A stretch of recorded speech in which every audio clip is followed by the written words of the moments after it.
Ona madawa taisha, inabidi unalala hapa hapa. This is Dar es Salaam.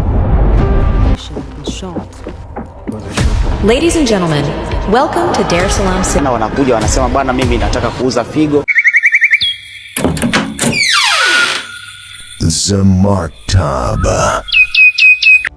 Karibu tena msikilizaji na mtazamaji wa simulizi hii ya kweli na ya kusisimua kuhusu upande wa pili wa jiji la Dar es Salaam. Kabla hatujaanza, chukua sekunde moja kusubscribe, like na kushare simulizi hii. Hakikisha unatazama mpaka mwisho, maana hapa ndipo tunapofungua mafaili yaliyofungwa kwa kufuli la damu. Kuna meli imetia nanga bandari ya Dar es Salaam muda wa saa 8 za usiku, huku kukiwa na kiza kinene kinacholindwa na doria ya siri ambayo haionekani kwenye rada za kawaida. Episodi hii ya 3 inakwenda kukupitisha kwenye siri za bandari na madawa ya kulevya. Hapa ndipo unakutana na ukweli mchungu kwamba wakati vijana wa mitaa ya Temeke, Kinondoni na Magomeni wakiteketea kwa unga na kuwa mateja waliochoka, kuna vigogo wenye heshima kubwa mjini wanasherehekea mabilioni ya pesa yanayoingia kupitia kontena za mauti. Hii si biashara ya panya, ni biashara ya tembo, ambapo kifo kinapita mbele ya macho ya sheria na sheria inapiga saluti kwa sababu ya nguvu ya karatasi za kijani.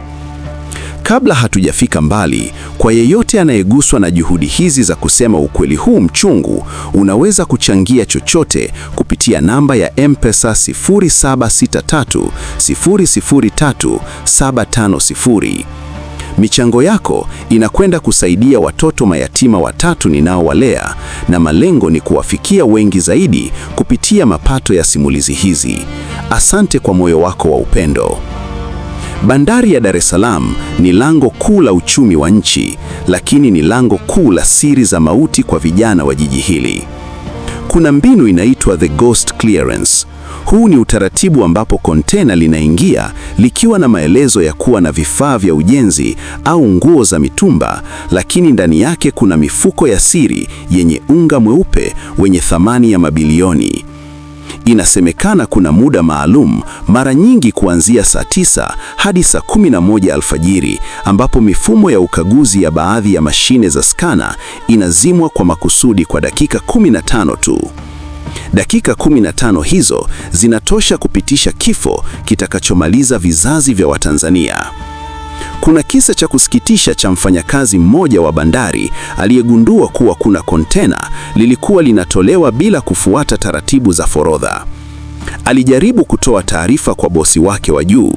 Wiki moja baadaye, mwili wake uliokotwa ukiwa umefungwa kwenye gunia kule fukwe za Kawe, ukiwa na alama za mateso makali.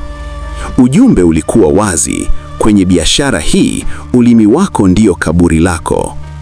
Lakini siri haiishii bandarini pekee. Kuna maghala ya mauti yaliyopo maeneo ya Kurasini na Kigamboni. Haya ni maghala yanayolindwa na watu wenye silaha nzito za kivita, na hakuna gari la polisi linalothubutu kusogea bila kibali maalum kutoka juu kabisa. Ndani ya maghala haya, madawa ya kulevya yanagawanywa. Sehemu ndogo inabaki kwa ajili ya soko la ndani la Dar es Salaam ili kuendelea kuwapa vijana wetu usingizi wa milele, lakini sehemu kubwa inasafirishwa kwenda Ulaya na Marekani kupitia njia za panya. Ushirikina nao hautajwi, lakini upo kwa kiwango cha kutisha. Kuna vilinge maalum maeneo ya Bagamoyo na visiwa Sasiri karibu na Dar es Salaam, ambapo hawa wafanyabiashara wakubwa, ambao wengine ni viongozi na watu maarufu, wanaenda kuoga damu za wanyama na kufanya matambiko ili wasikamatwe. Inasemekana kuna ndumba inayofanywa kiasi kwamba hata askari akifika mbele ya kontena lenye madawa, anaona ni magunia ya mchele au mahindi. Hii si hadithi ya kusadikika. Huu ni ukweli ambao maofisa waaminifu wachache waliopo ndani ya mfumo wanauugulia moyoni kwa kukosa nguvu ya kupambana na majitu haya. Athari za biashara hii unaziona kila unapotembea mitaa ya jiji. Unaona kijana aliyekuwa na akili nyingi, fundi mzuri au mwanafunzi bora, leo anahangaika na makopo ya takataka. Huu ni mpango mstrakatia wa kuua nguvu kazi ya taifa, huku matajiri wa giza wakijenga majumba ya kifahari kule Mbezi Beach na Masaki. Hawa matajiri wanashiriki kwenye harambee za makanisa na misikiti, wanatoa misaada ya milioni na watu wanawashangilia kama mashujaa, huku damu ya vijana wetu ikiwa mikononi mwao. Dar es Salaam imekuwa kama soko kuu la sumu hii. Kuna maeneo kama Kigogo na Mwananyamala ambapo biashara hii inafanyika mchana kweupe, huku baadhi ya askari wa doria wakipokea bahasha zao za kila wiki. Ni mnyororo mrefu kuanzia bandarini mpaka mtaani, ukipita kwenye mahekalu ya matajiri. Usiache kufuatilia episodi ya 4 ambapo tutaingia ndani ya siri za nyumba za waganga na masharti ya utajiri, bei ya maisha ya ndugu yako. Hapo ndipo utajua kwa nini baadhi ya watu wanatajirika ndani ya usiku mmoja na kwa nini kila baada ya muda fulani familia zao zinapata misiba isiyoeleweka. Kumbuka kusubscribe, kulike na kushare video hii ili tuendelee kufunua giza hili.